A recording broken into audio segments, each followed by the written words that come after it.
Digan amén. Tome su lugar, amado, por favor, en esta hora. La historia nos muestra que Jesús está con Pedro y le hace una pregunta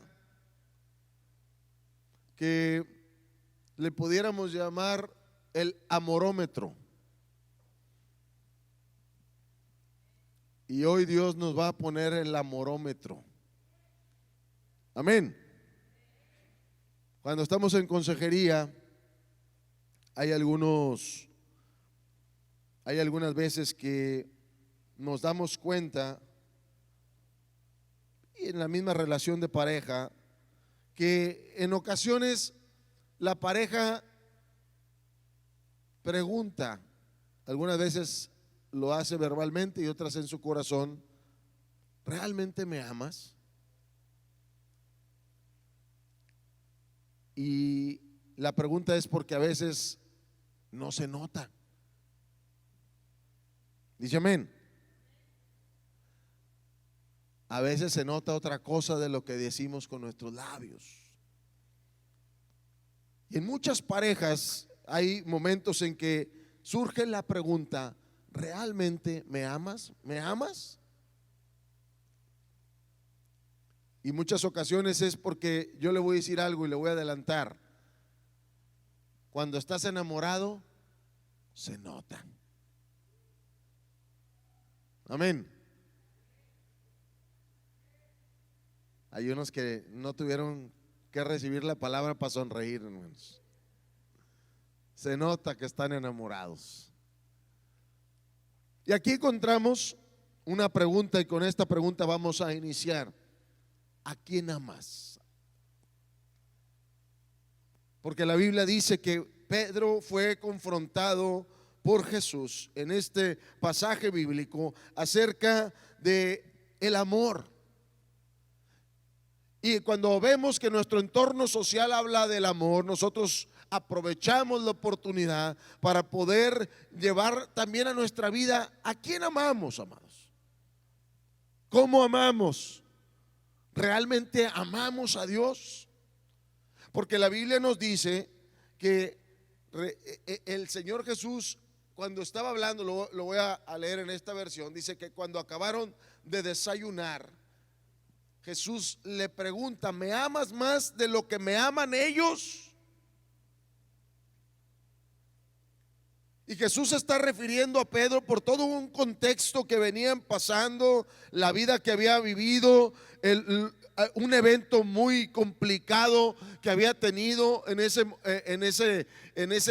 etapa de la vida de Pedro, en su ministerio, en su relación de amistad con él, en su relación de su apostolado, de su llamado, de su posición. Y Jesús le dice: ¿me amas más de lo que me aman ellos? Y le pone el amorómetro. ¿Qué tanto me amas, Pedro? Y cuando podemos nosotros notar, amado, que en este pasaje encontramos que el Señor Jesús le estaba tratando de decir a Pedro: ¿me amas más que cualquier otra cosa? Y 3 veces le hace la misma pregunta. Los escritos mencionan que la tercera pregunta ya no le dijo: ¿me amas?, sino le dijo: ¿realmente me quieres? Y cuando meditaba en esto, amado, Dios estaba hablando a mi corazón y a mi espíritu, porque Jesús se fue a la raíz del principal mandamiento que Él les había dado. Y ahí dice la escritura en Mateo capítulo 22, ahí lo tiene usted, dice Mateo capítulo 22, verso 37: ama al Señor tu Dios con todo tu corazón, con todo tu ser y con toda tu mente. Este es el primer mandamiento. ¿Y el qué? para Dios, amado, hay algo que tiene que estar encima de cualquier otra cosa en las prioridades de la vida de cualquier cristiano, de cualquier creyente, de cualquier ministro, de cualquier persona. Debe de haber una posición, un nivel de escalafón en las prioridades, porque Jesús lo declara y dice: esto es lo más importante. Hay cosas importantes, hay cosas urgentes, pero lo más importante para Dios es confrontarnos a decir: realmente amamos a Dios con todo el corazón, con todo nuestro ser o con toda el alma, como dice ahí la versión 60, y con toda nuestra mente. Abarca lo que somos, amados. Dios desea que tú y yo entendamos que la manera para ser felices, para poder abrazar lo que Dios tiene, para poder entender todo lo que Dios desea para nosotros, es amarlo de esa manera, con ese grado de importancia, con ese nivel de prioridad. Y cuando Jesús se refiere a eso con Pedro, yo quiero que tú recibas esta pregunta: ¿qué es lo que amas, amado? ¿Qué es lo que tú amas? Y escudriñando en la escritura, amado, nos encontramos que la misma palabra nos habla de cosas que nosotros como seres humanos llegamos a amar más.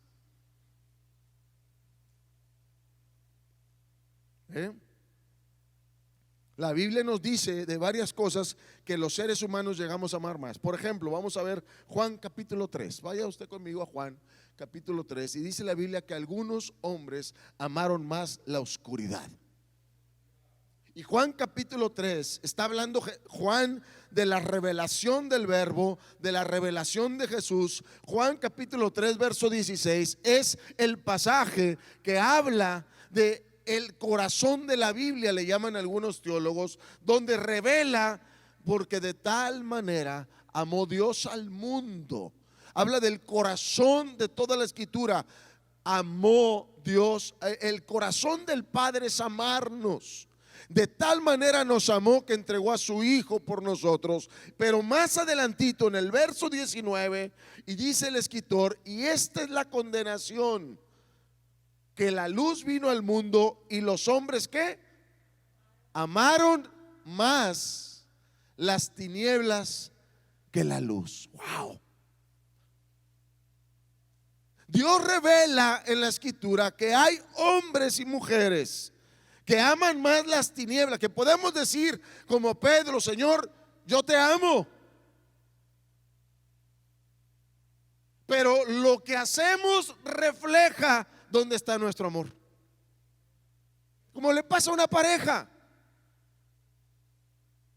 Si una pareja escucha de su esposo, de su novio, de aquella persona que lo que está quedando, aquella persona con la que está comprometida: yo te amo mucho, pero hace lo contrario, o hace otras cosas que distan mucho a que sea cierto, tú vas a cuestionarlo.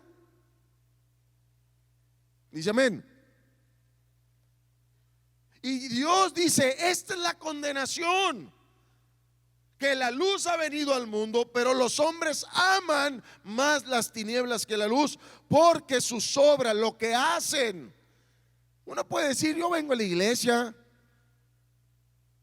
yo leo la Biblia, tengo una Biblia en mi casa, yo ayuno, pero si mis obras muestran maldad, entonces Dios va a decir: espérame, en el amorómetro no es verdad. Y es interesante, amado, porque la Biblia nos habla de un hombre llamado Caín. Génesis capítulo 4 nos habla de Caín, un hombre que fue lleno de maldad. Es más, el apóstol San Juan, el mismo que escribe esta carta y que escribió el evangelio, habla ahí en primera de Juan capítulo 3 verso 12. Dice: no debemos de ser como Caín, quien era del maligno, Caín fue confrontado, amado, con su vida para poder involucrarse en la oscuridad o en las tinieblas, porque sus obras fueron malas. Y dice, y mató a su hermano. ¿Y por qué razón lo mató? Dice esta versión. Porque los actos de Caín eran malos, mientras que los de su hermano eran justos. Caín es un reflejo de hombres y mujeres o personas que, aunque pudieran estar en una buena familia, porque ellos eran hijos de Adán y Eva, ellos sabían que sus papás tenían una relación con Dios. Ellos sabían, porque oían la voz de Dios también ellos. Y aún así, las obras que había en el corazón. Por eso Jesús decía, con toda tu alma, con toda tu mente, con todo tu corazón. Y ese Caín, que aunque oía la voz de Dios, porque una vez dice, no, si oigo la voz de Dios, yo ya le voy a servir, ya voy a hacer. No es cierto, hermanos. La Biblia nos habla de hombres que escucharon la voz de Dios y se apartaron de ello. Imagínate vivir en la casa de Caín, donde la comunión con Dios era tremenda. Y la Biblia nos explica que así como Caín, amado, había la generación de Lot, la generación de Noé, muchos pueblos que consultaban a los demonios, que sacrificaban a sus hijos a los demonios, a los ídolos. Eso lo dice la Biblia. Amaron más las tinieblas que la luz. Pero ¿cuántos hijos de luz están en esta mañana, hermano?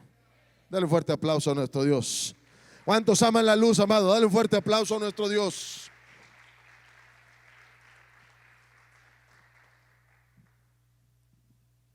La Biblia nos habla también, Salmo 52, gente que amó la maldad. El Salmo 52 es un salmo que David hace cuando se encuentra con un hombre que, aunque él tenía una influencia con el rey, y cuando había una persecución para mí, este hombre fue realmente un hombre malvado. Y dice así, lo voy a leer en estos versículos, porque dice: agravios maquina tu lengua, como navaja afilada hace engaño. Está hablando el rey David de esa persona. Y el verso 3 dice: amaste ¿qué? El mal.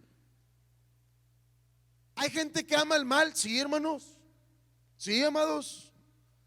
Hay personas que aman el mal, el hacer lo malo, en estar haciendo lo malo a otras personas. Hay personas así que aman. ¿Por qué decimos que lo aman? Porque así como dice la escritura, amaste el mal más que el bien, la mentira más que la verdad. Personas que mienten con sus labios. Cuando tú y yo mentimos, no le enseñamos a Dios que lo amamos a Él primero, sino que nos gusta la maldad. Porque la Biblia dice que Satanás es el padre de toda mentira. Así que cuando tus labios, mis labios, nuestra boca habla mentira, lo que estamos mostrándole a Dios no es amor para Él, es que vivimos bajo la autoridad o el gobierno de Satanás. Wow, eso es fuertísimo.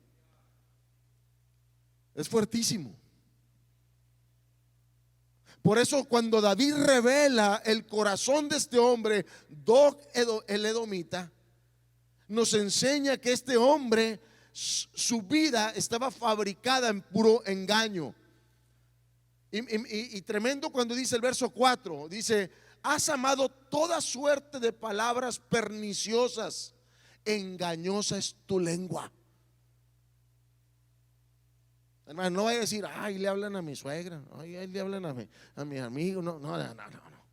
Agarre lo que le va a tocar, hermano. Dice amén. Dice: has amado toda suerte de palabras perniciosas, engañosas tu lengua. Y mire lo que encontré en otra versión.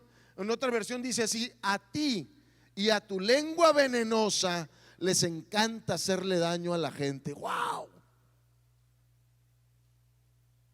Gente que ama la maldad, que procura estarle siempre metiendo a alguien, haciéndolo quedar mal, exhibiéndolo.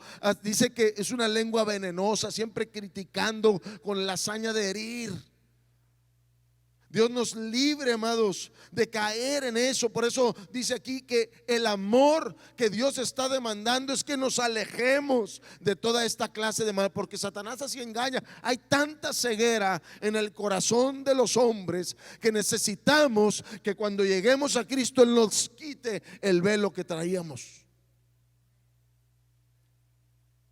Por eso cuando venimos a su casa, tú y yo tenemos que ser receptivos para que Dios trabaje, opere y saque el tumor de la maldad que Satanás ha colocado en nosotros.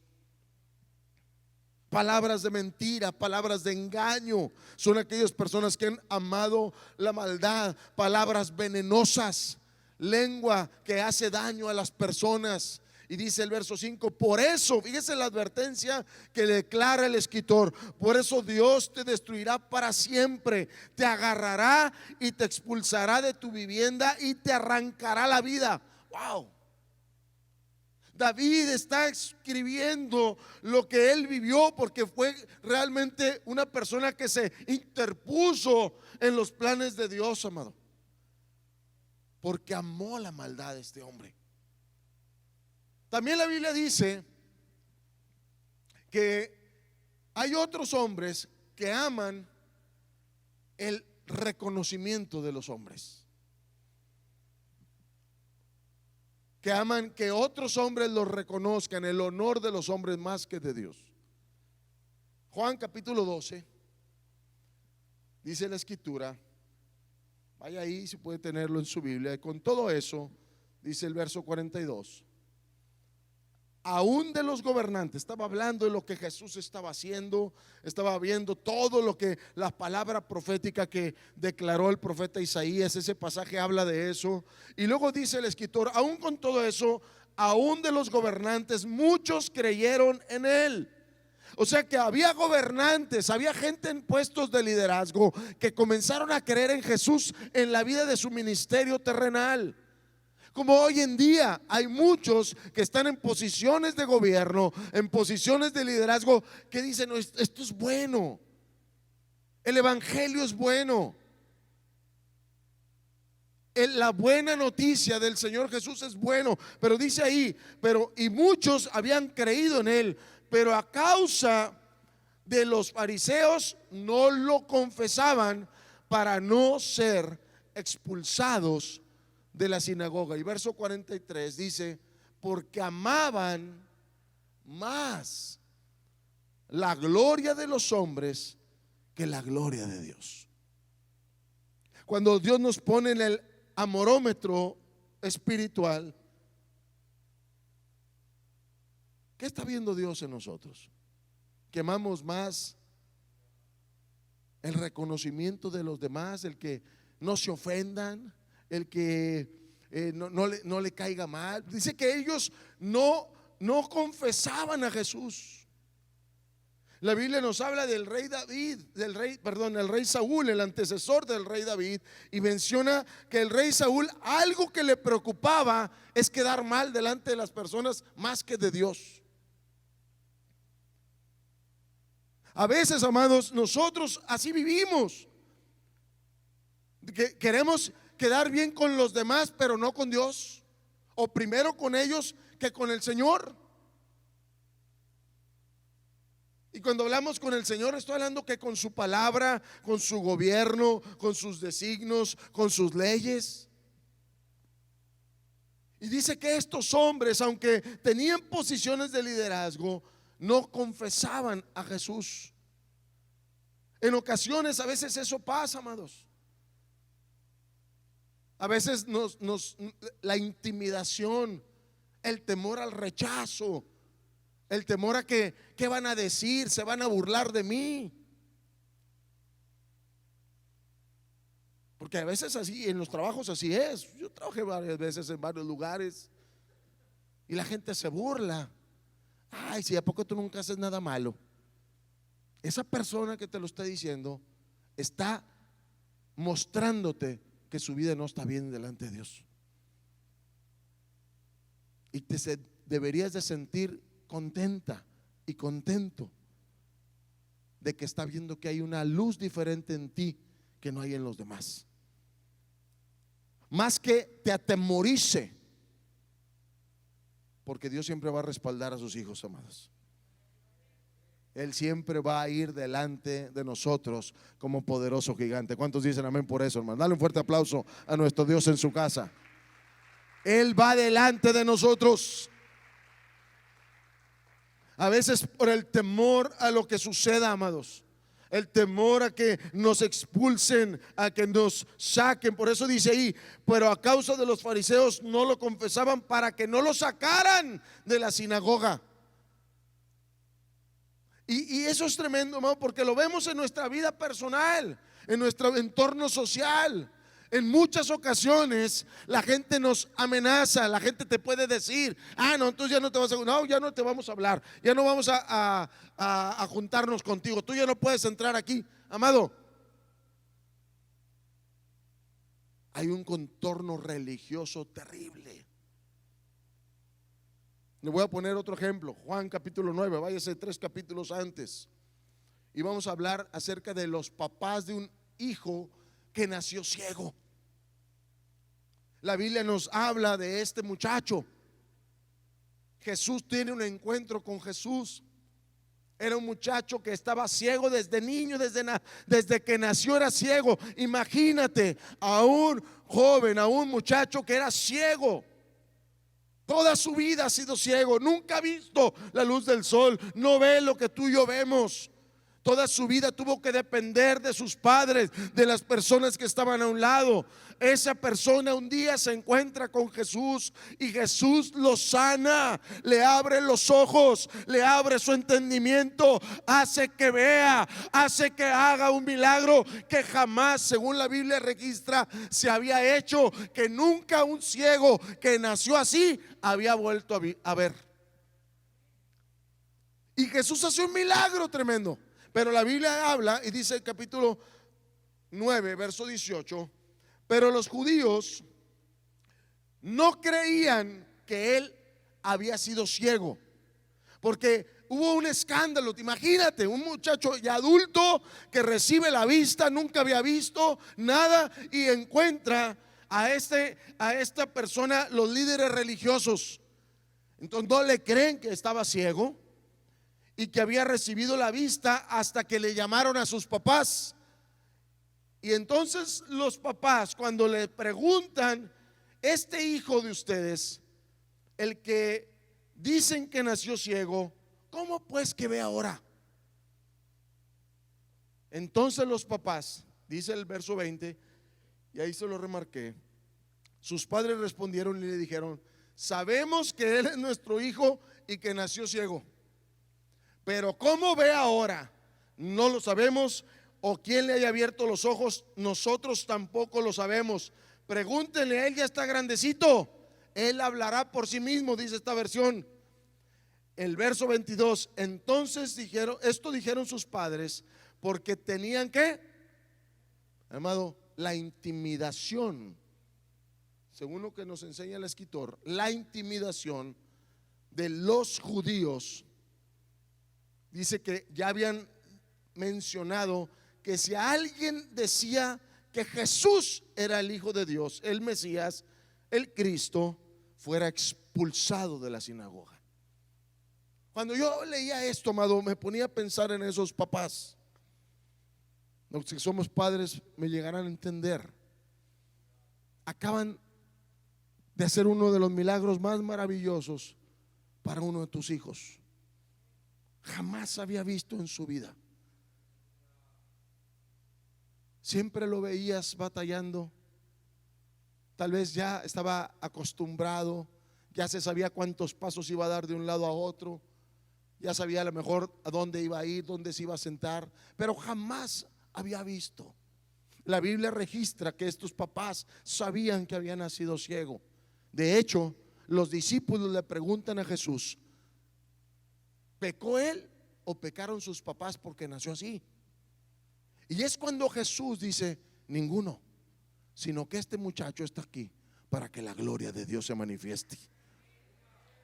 Muchos de tus hijos están así porque Dios va a manifestar la gloria de Dios sobre ellos. Muchos de ellos han recibido golpes, muchos de ellos han recibido problemas, muchos de ellos han sido esclavizados por el pecado, pero están así porque Dios va a hacer un milagro poderoso donde la gloria de Dios se va a manifestar. ¿Cuántos reciben esa palabra, iglesia? Dios va a manifestar en la vida de tus hijos porque tú eres un hijo de Dios y la luz de Dios vendrá sobre tu vida. Dale un fuerte aplauso a nuestro Dios amado. Aleluya. Bendito sea su nombre para siempre. Y estos papás, en vez de sentirse que no les importa nada, prefieren, dice el escritor, que tenían miedo a que fueran expulsados de su religión. ¿Cuántas veces nos encontramos a personas con esa esclavitud religiosa en la cabeza? Hay gente que ha venido aquí a la iglesia. No, es que yo no quería venir porque esto es otra religión. Y quiero decirlo con mucho respeto y con mucho amor, porque a nosotros nos pasó. Teníamos religión, pero no teníamos relación con Cristo. Teníamos religión, éramos religiosos. Asistíamos a otro lugar o decíamos que éramos, porque no íbamos a ningún lado.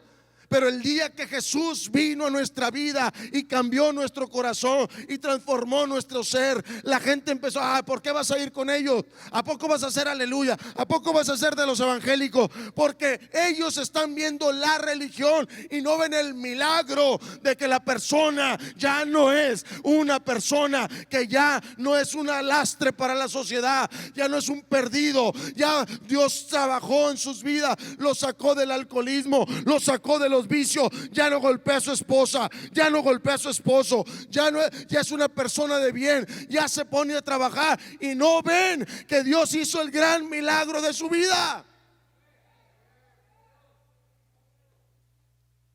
Esa es la tragedia de este mundo, que tiene religión pero no tiene relación con Dios. Si Dios había hecho un milagro en la vida de este muchacho,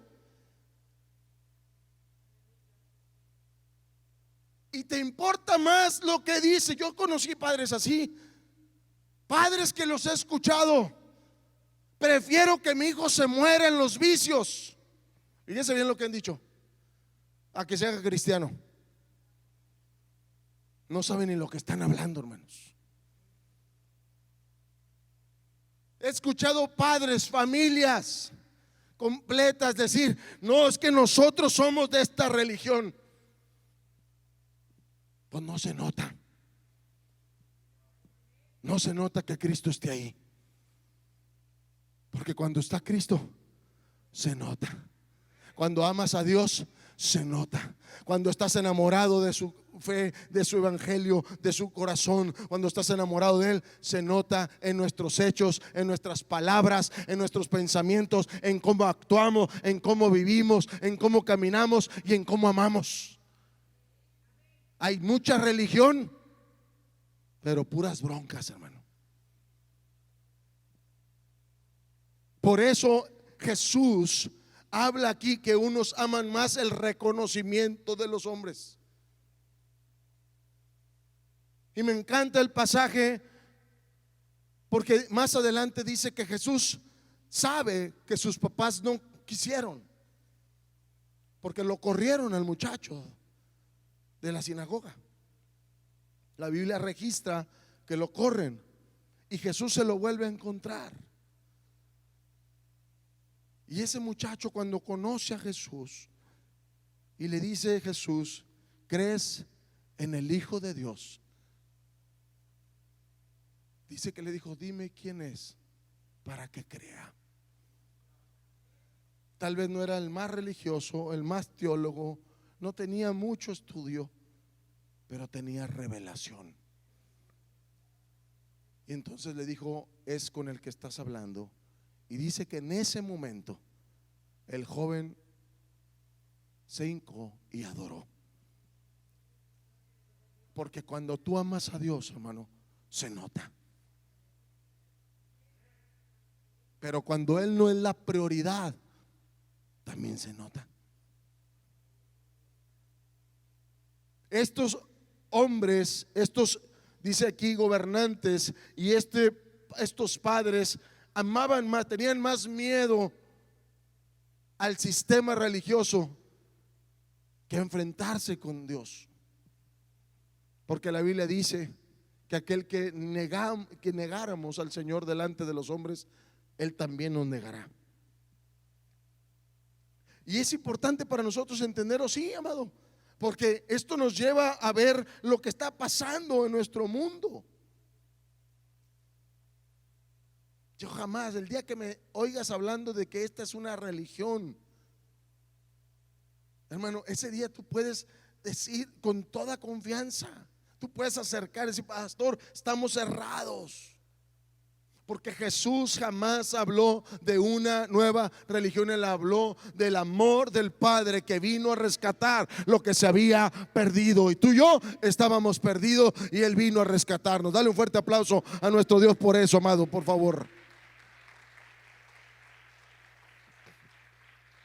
¿Qué habla la Biblia acerca de otros que han amado otras cosas? Dice la Biblia: otros aman el dinero. Primera de Timoteo capítulo 6 nos habla de la raíz de todos los males. Y dice el verso 9 ahí en el capítulo 6: los que quieren ser ricos caen en la trampa de la tentación. Lo voy a leer en esta versión. Empiezan a tener deseos descabellados que los perjudican. Eso los hunde en la ruina total. Verso 10: el amor por el dinero causa toda clase de males. Por querer tener más y más dinero, dígale al que está a su lado: parece que te pasó rozando, hermano.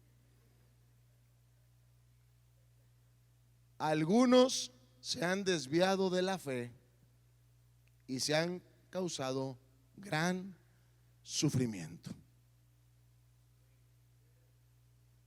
Pablo le explica a Timoteo el corazón de muchos hombres. Y hermano, es que Dios sabe cuando el dinero está por encima de él.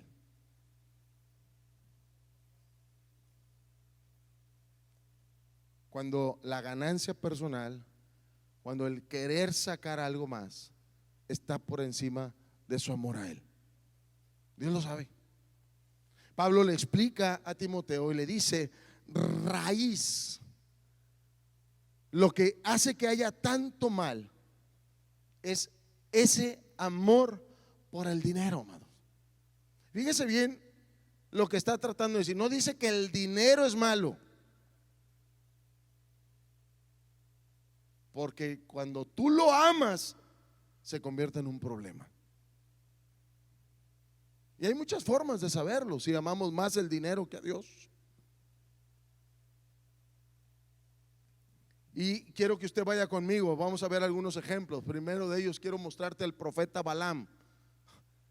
Lo más tremendo es que encontré a muchos ministros en la escritura con este problema.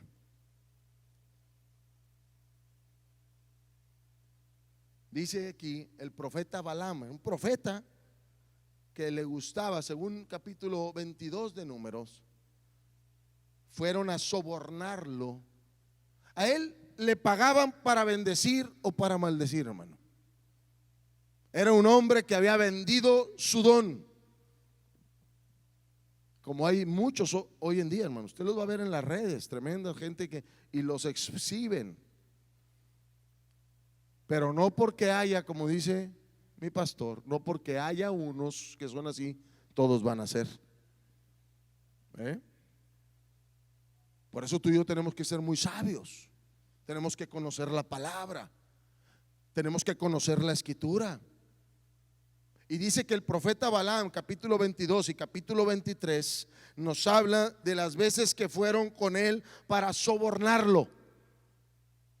para decirle: necesito, le habla a un rey y le dice: necesito que vengas, porque tu palabra como profeta, tienes un ministerio, tienes un don profético, tu palabra es muy valiosa para esto. Y lo compraban. Amado, a veces así hay gente en las iglesias: ya no voy a dar si el pastor habla de esto.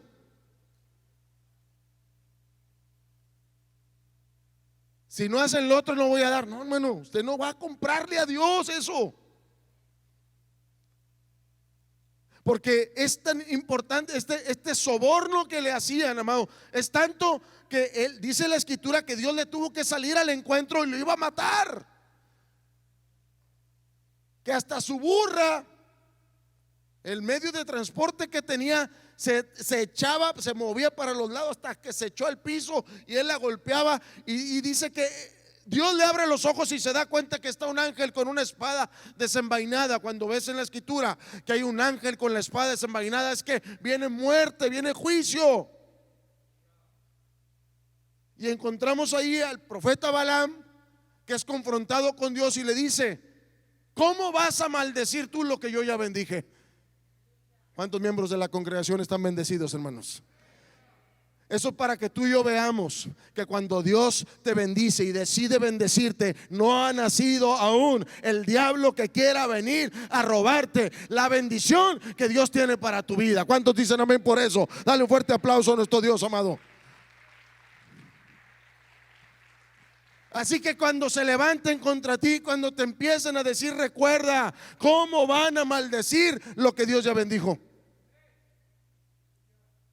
Y entonces dice el escritor: de otros, los hijos del sacerdote Elí, otra familia, gente que trabajaba y estaba en el altar. El sacerdote Elí y sus hijos, dice que ellos, segundo capítulo del primer libro de Samuel, nos dice que ellos despreciaban las ofrendas.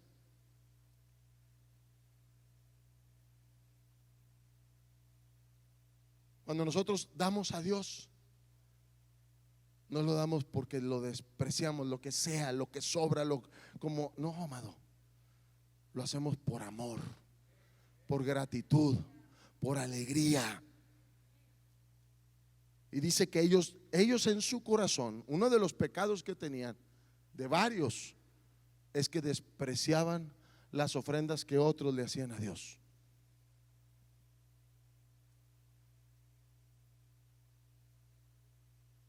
No es la cantidad que das, es con el corazón que lo haces.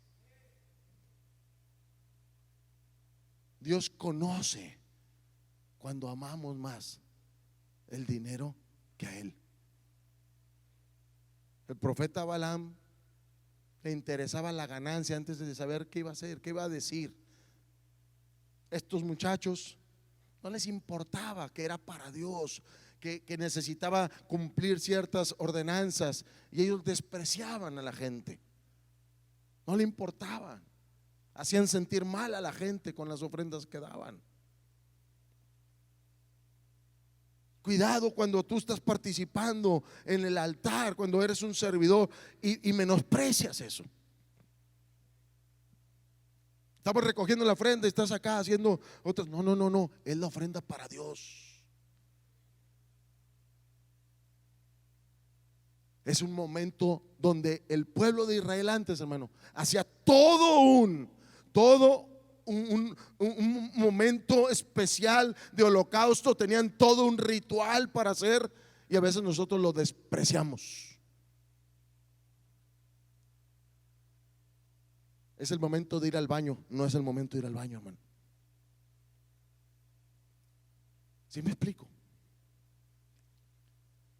Es la honra lo que Dios da cuando la recibe. Yo le he dicho a los muchachos que trabajan conmigo: cuando le vayas a dar, dale el mejor billete, la mejor moneda, porque es para Él.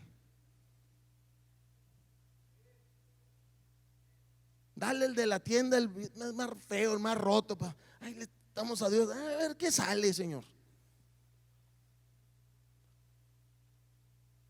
Dice amén. O dice ay. Aleluya. Es la otra, hermano.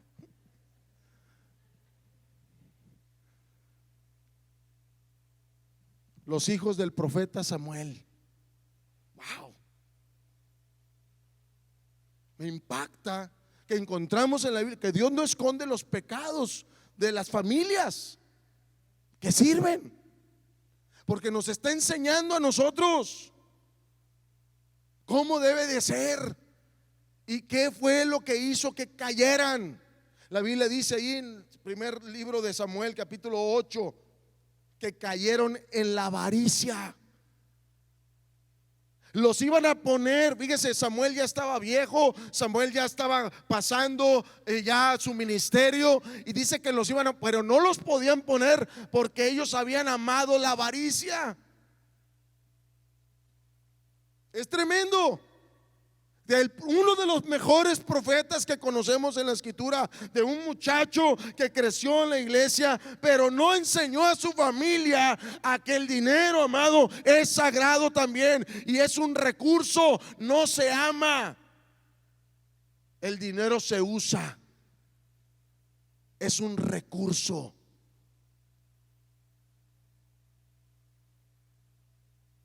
Porque la Biblia nos enseña que cuando hacemos eso, Dios nos va a despreciar. Y le quiero dejar esto en su corazón. El dinero es una bendición en la bolsa, pero es una maldición en el corazón. Es una bendición en la cartera, pero es una maldición en el corazón. ¿Cuántas personas por amar al dinero? Lo dijo el apóstol Pablo. Se metieron en cada problema por amar al dinero. ¿Cuántas veces no nos hemos metido ahí?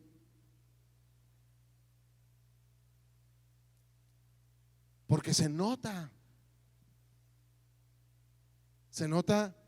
cuando suspendemos cosas. Yo le digo a mis hijos, no es que hay un juego, primero es el Señor. Es que vamos, la otra es una hija nuestra, es que vamos a vender un carro. Primero vente al servicio y después lo vendes.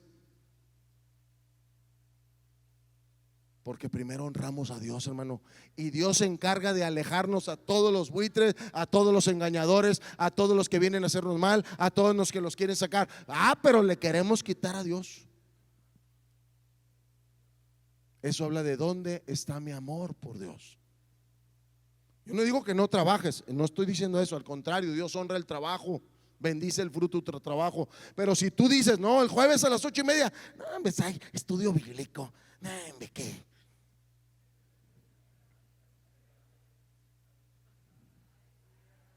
Dice amén, o dice ay. El pastor ahí está dando el discipulado, ¿para qué, hombre? Después lo tomo. Nomás no digas porque no eres la prioridad.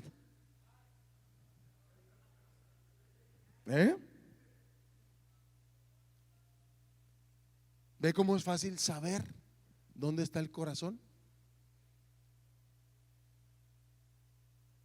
¿Por qué no le dices al cliente, nos vemos en la iglesia? Y saliendo hacemos el trato. Capaz hasta que se vaya con la bendición él, hermano. La salvación para su casa, la bendición del cielo, la bendición para su generación, el rompimiento de maldiciones, la libertad y la sanidad que solamente nuestro Cristo da. ¿Cuántos dicen amén? Pues dale un fuerte aplauso a nuestro Dios por eso, amado.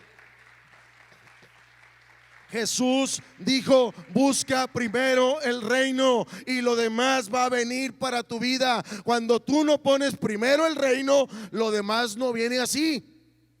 Primero buscas el reino y lo demás viene.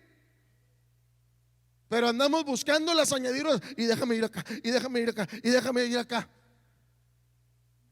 Pero el reino, tu alma, tu vida espiritual. Después con sí, mucho dinero y bien frío, hermano. bien apagado, todo duro, todo enojón, todo criticona. En otros lugares, hermano, en otros lugares. Aquí hay puro hijo del Dios, hermano. Amén. Dale un fuerte aplauso a nuestro Dios, amado. Él reciba toda la gloria. Aleluya. Segunda Timoteo expresa que habrá hombres que van a amarse a sí mismos. Wow. Hombres que se van a amar a ellos mismos. Y dice el escritor, el Pablo le está hablando a Timoteo otra vez, capítulo 3, dice: pues la gente solo tendrá amor por sí misma y por su dinero. Pablo le muestra lo que va a suceder en el futuro a Timoteo. Hoy lo estamos viviendo nosotros. Gente que nomás es acá, para acá, para acá, no, y no reparte y no da y no se pone, no. Que aman solo a ellos mismos, que no sufran, que no les pase nada, pero a los demás sí. Dice: serán fanfarrones y orgullosos y se burlarán de Dios, serán desobedientes a sus padres y mal agradecidos y no considerarán nada sagrado, o sea, irrespetuosos de las cosas de Dios. Esas son las características, pero algo que menciona y que estamos viendo el amorómetro espiritual es que esta gente se ama más que Dios, hermano. No podemos sufrir, no podemos. Les venden un evangelio donde nunca te va a pasar nada malo. Nunca te vas a enfermar, nunca te vas a tener problemas, nunca vas a enfrentar dificultades. Esa gente se ama a sí mismo. ¿Quiénes se amaron a sí mismos? El rey Agripa, Hechos capítulo 26. Nos enseña el escritor. Pablo está hablando con él y le dice así, verso 27: ¿crees, oh rey Agripa, a los profetas? Yo sé que crees. Pablo había acabado de hablar con él, estaba delante de un rey y acababa de platicar con él y había dado toda una presentación de las nuevas, de lo que Jesús ha hecho en su vida, de todo el por qué él está ahí y está en ese lugar. Y dice: yo sé que crees, porque sabe una cosa, hermano, cuando tú estás hablando con alguien, sabes cuando estás recibiendo la palabra y sabes cuando no la estás recibiendo también. Y dice el escritor que entonces Agripa le dice una de las frases que más conocemos en la vida cristiana: por poco me persuades para ser cristiano. Por poquito. Es como cuando dice: ay, Jesús, está bueno esto, pero ¿cómo que me vayan a decir el evangélico? No. Yo soy el rey, yo soy el jefe, yo soy el líder, yo soy el dueño. Nos importa más nuestro puesto, el estatus, el trabajo, la posición, el miedo a qué van a decir de mí, porque yo soy tan importante, más que Dios. ¿Sí me explico, hermano? A veces eso sucede y nos amamos más nosotros que a Dios. Y Dios da una advertencia para esos. Dice: va a haber momento que el amor de muchos se va a enfriar. Jesús habla de eso. El amor de muchos se va a enfriar y va a haber un humanismo tremendo. Hoy vivimos en una sociedad humanista donde tú eres el centro, tú no debes de sufrir, haz lo que te venga en gana, haz lo que tu corazón te aliente. Siempre te estás oyendo, siempre que tus sueños, tus propósitos, tus anhelos, siempre te están hablando de ti. Pero ¿cuáles son los sueños de Dios para ti? ¿Qué es lo que Dios ha hecho y ha colocado dentro de ti? Eres un ser humano creado a imagen y semejanza de Dios, y Él colocó eternidad en tu vida. Satanás lo sabe, por eso te va a tratar de destruir tu propósito en tu vida, porque hay dentro de ti eternidad. La vida de Dios está en ti. Por eso cuando vemos esto, hermano, encontramos también ahí más adelantito, verso 4, Pablo le dice a Timoteo: también en esos días la gente traicionará a sus amigos, actuará sin pensar y se enorgullecerá de lo que sabe, y en vez de amar a Dios, amará los placeres. Satanás ha tratado de invadirnos, hermano, de invadir a la iglesia con placeres. Está hablando de pecados sexuales, ¿sí? Está hablando de áreas sucias que caemos, que no las escondemos, que no las mostramos. Dice: amarán el placer. Y Pablo está escribiéndole a Timoteo para que tenga cuidado de esas personas. Porque qué tremendo es cuando esa persona no quiere cambiar, no quiere ser sincero con Dios, hermano, porque a Dios no le asusta el pecado, le asusta que no lo quieras dejar. A Dios no le asusta, Él sabe de qué es capaz Satanás y la persona que no tiene a Cristo en su corazón. No lo vas a, se va a asustar Dios por lo que está. No, hermano, Él entristece que conociendo la luz queramos amar las tinieblas, y que no tengamos el valor de ir con Él para decir: necesito que me quites esto, que me hagas libre. Porque la Biblia dice: el amor de Dios ha sido derramado por el Espíritu Santo que nos ha dado. Es el amor de Dios el que viene a cubrirnos. Me encanta ese canto de sus cuerdas de amor, porque esas cuerdas nos hacen volver al arrepentimiento, como dice Romanos capítulo 2. Es el amor de Dios el que nos volvió a Él. No fue su rechazo, ni su juicio, ni su condenación, fue su gran amor con que nos amó. Y cuando entiendes eso, tú te acercas a Él y le dices: Señor, necesito tu sanidad y tu libertad. ¿Cuántos dicen amén en esta tarde, más? Dale un fuerte aplauso a nuestro Dios.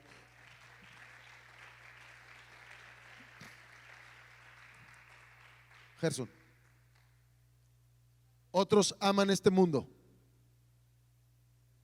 Segunda de Timoteo capítulo 4 verso 10, Pablo le dice: Timoteo, ven pronto a verme.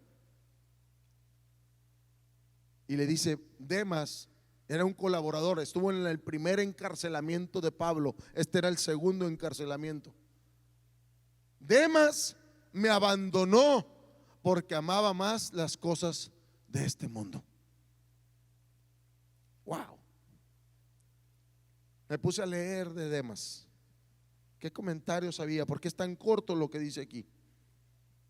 Y dice: y se fue a Tesalónica. Algunos especialistas dicen que era probablemente de donde él vivía. Y mencionan que se fue por lo atractivo del entorno social. Algunos de ellos dicen que hasta en el placer homosexual se fue. Imagínense todo lo que sucedía en ese lugar. El estilo de vida, la música del mundo me atraía. Y no soportó la prueba, porque ahora estaban en la cárcel, hermano. Estaban en la cárcel por Cristo, por publicar a Cristo. Y Demas lo abandona a su mentor. Yo no sé si tú hubieras estado bajo el liderazgo del apóstol Pablo, pero aquí vemos que no es garantía cualquier mentoreo que tú y yo tengamos. Nuestro corazón, si no ama a Dios con todas sus fuerzas, con toda su alma y con toda su mente, nos va a jalar. Tarde o temprano nos van a jalar. Y dice la escritura que abandonó a este hombre y me abandonó porque amaba las cosas de este mundo, la presión que ejerce.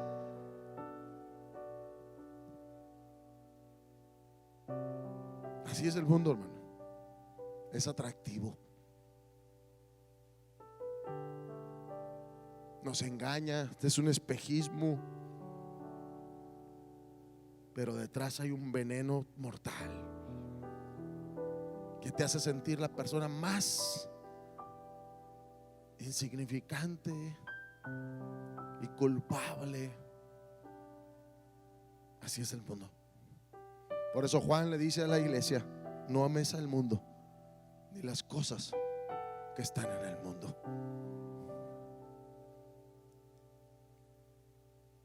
Quiero ir terminando con esto, hermano. Otros aman la maldición.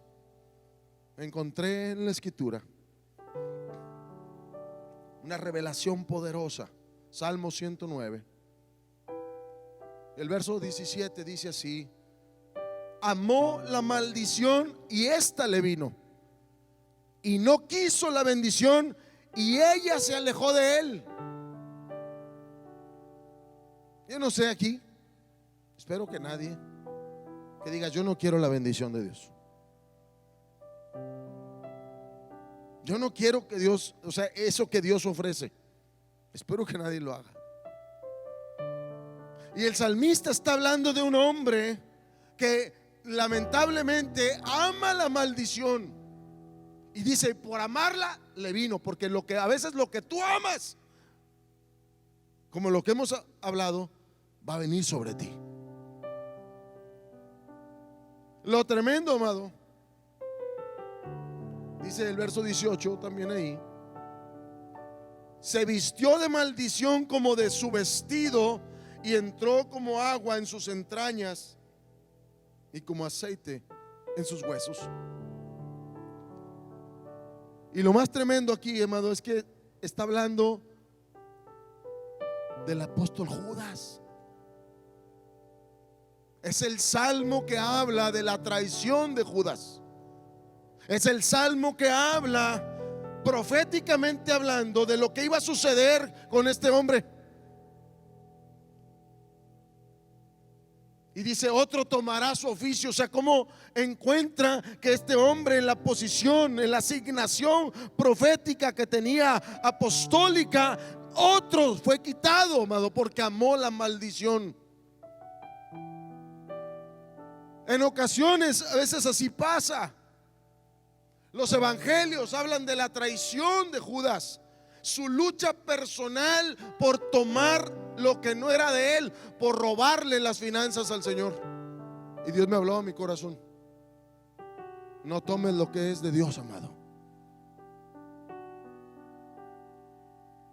Y lo digo con mucho respeto para los que no lo creen. El diezmo es de Dios, y las ofrendas también.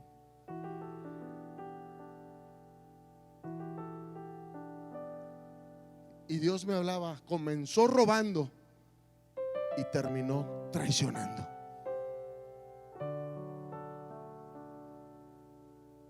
Porque a veces así es.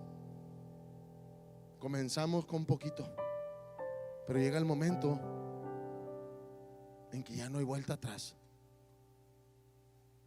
Y la maldición, imagínate caminar con Jesús, ver lo que hacía, tenerlo de mentor, platicar con él, conocer sus milagros, y por acá robándole de las finanzas de la tesorería. Wow. Por eso dice: amaste la maldición. Si Dios te puede multiplicar todo lo demás, ¿por qué amar la maldición? ¿Por qué decir no que la quiero? Porque dice: no la quiso la bendición. No la quiso. Y a veces así le decimos a Dios: no quiero tu bendición, yo me quiero seguir quedando con lo que es tuyo. Es tu decisión.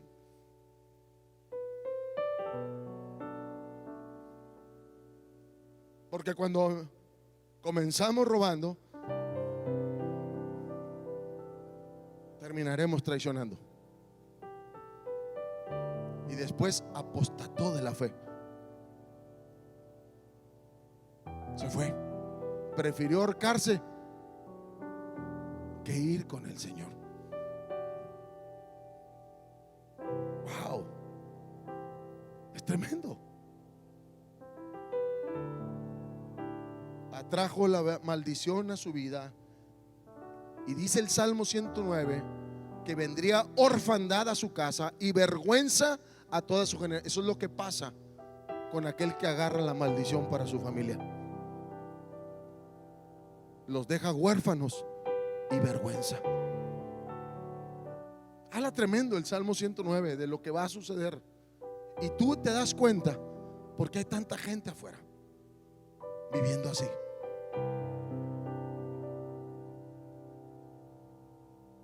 Estaba escuchando al pastor Luis Fragoso cuando hablaba de los campamentos el año pasado, que estábamos viendo lo del campamento juvenil, y decía que una vez en su equipo, que ellos hacen campamentos, ellos es una de las partes ministeriales que más hacen, y pues en un campamento, armar un campamento de ser, pues lleva muchos recursos. Dice que de repente le empezó a faltar dinero y le empezó a faltar dinero y le empezó a faltar dinero y pues no sabían. Dice, pues sospeché de varios, pero del que menos me imaginé. Dice, coloqué unas cámaras.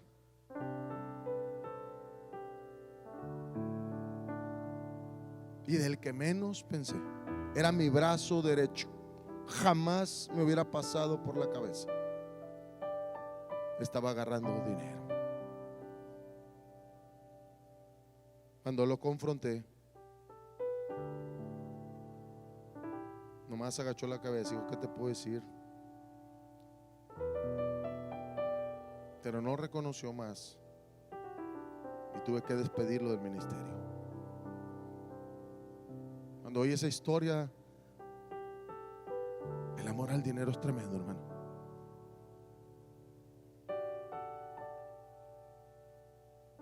Dios nos ayude a ser fieles a Dios y que no agarres la maldición sobre tu casa. ¿Me puede pasar el ministerio de alabanza, por favor? Juan 13:1 dice: sabiendo Jesús que su hora había llegado para que pasase de este mundo al Padre, como había amado a los suyos que estaban en el mundo, los amó hasta el fin. Así te ha amado Dios a ti. Por encima de que era Dios, no estimó el ser igual a Dios como cosa que aferrarse, dice Filipenses capítulo 2, sino que tomando forma de siervo, haciéndose semejante a un hombre, Él vino a morir por ti y por mí. No amó lo suyo. ¿Qué es lo que amas, amado? ¿Amas a Dios con todo tu corazón? ¿Amas las tinieblas? ¿Amas la gloria o el honor de los hombres? ¿Amas el dinero? ¿Amas a ti mismo? ¿Amas el placer sexual? ¿Amas lo atractivo que ofrece este mundo? ¿Amas la maldición? ¿Qué amamos, amado? ¿Qué es lo que más amas? Jesús le dijo a Pedro, si Él te pregunta hoy, ¿qué es lo que más amas? ¿Qué le dirías, amado? Cierra tus ojos, iglesia, por favor.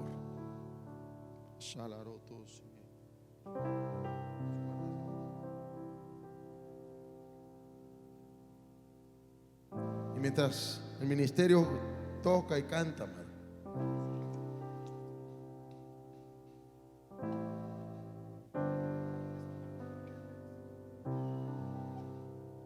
qué no hablamos con Dios y le decimos: Señor, tú, como Pedro, Señor, tú lo sabes todo. Tú sabes que te quiero, Señor. Pero a veces hay conflictos en mi corazón. A veces hay cosas que luchan en mi vida personal.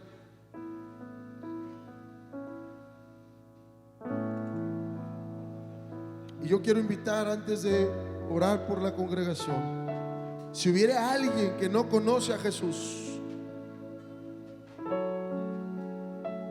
que en esta noche o en esta tarde le puedas decir a Dios: Jesús, ven a mi corazón, te necesito. O tal vez te hayas alejado, o estás aquí sin cobertura, que tú le digas a Dios: necesito, Señor, tu perdón. Habla mi espíritu, habla mi corazón. Yo quiero invitarte a que tú lo hagas conmigo. Tal vez tienes años viniendo, eres hijo de unos hermanos, de gente que está sirviendo, pero todavía no tomas el paso decisivo. Todavía no le dices: Señor, yo quiero amarte a ti por sobre todas las cosas. Así que quiero invitarte a que le digas conmigo: Señor Jesús, ven a mi corazón.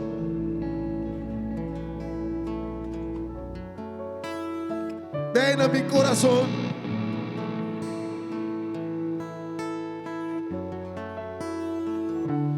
Ayúdame, Señor, a no amar este mundo, a no participar de las tinieblas. Ven, te recibo en mi corazón. Señor Jesús, creo que moriste por mí en esa cruz. No fuiste egoísta, nos amaste hasta el fin. Ven, Señor, te recibo en mi corazón. Te recibo en mi corazón.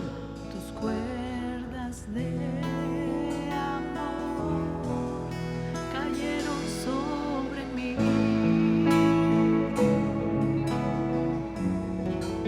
Y dale gracias a Dios, dale gracias a Dios. Sí, Señor, envía tus cuerdas en esta hora. Tus cuerdas sobre los hijos de mis hermanos que no están aquí. Tus cuerdas de amor sobre aquellos que están allá en la transmisión, sobre sus familias.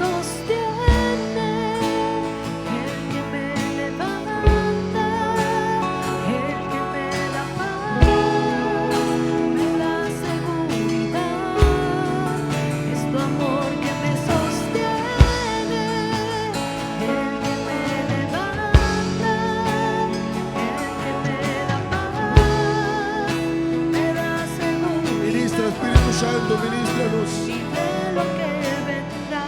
Ministra, Espíritu de Dios. Nunca pierdes el control. ¿A quién amas, iglesia? Escucho el eco de tu voz. Escucha la voz de Dios que te dice: ¿a quién amas por sobre todas las cosas? ¿A quién amas como en primer lugar? ¿A quién amas como una prioridad en tu vida? ¿A quién amas con toda tu